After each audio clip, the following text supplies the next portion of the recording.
Boy berilgan fursat. Ibratli hikoya. Masjidda bir boy odam bilan bir darvish ibodat qilar edilar.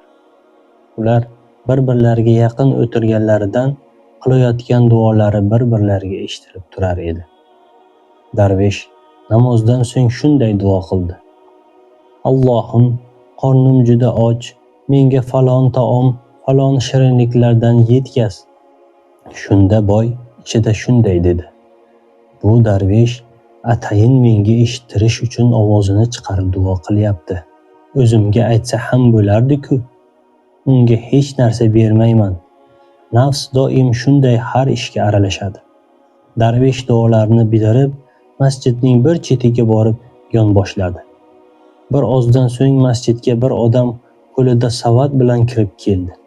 Darvishning oldiga borib, savatni uning oldiga qo'ydi. Bu holni boy odam orqadan kuzatib turardi. Darvish savatning ustini ochdi. Savatda darvish duosida so'ragan taom va shirinliklar turardi. Boy bu holatni hayratlar bilan tomosha qilib turdi. Darvish taom va shirinliklardan tuйguncha yedi. Qolganini keltirgan odamga qaytarib berdi. Haligi odam savatni ko'tarib masjiddan chiqdi. Boy turib u odamning orqasidan bordi. Uni to'xtatib so'radi: Siz kimsiz? Men bir hammol odamman. Bu narsalarni kim yubordi?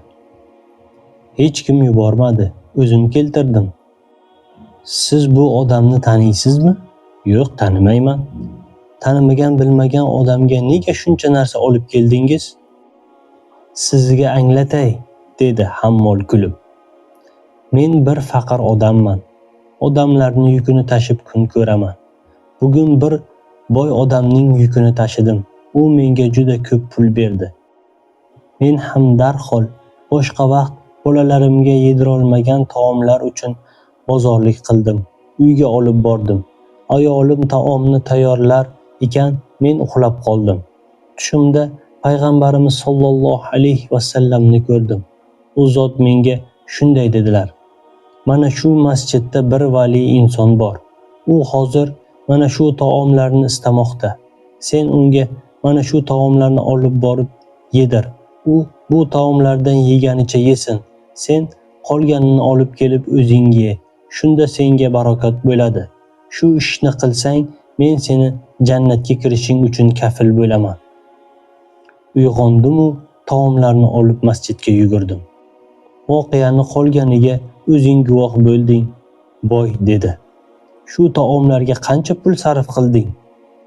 Darvish shuncha dedi. Shu pulni 10 barabarini senga beraman. Sen shu savobni bir bo'lagini ber. Faqir odam bo'lmaydi dedi. 20 barobarini beraman. Bo'lmaydi. 50 barobar. Yo'q. 100. Bekorga o'g'ra bo'lma. Qancha bersang ham savobini senga bermayman. Tushun.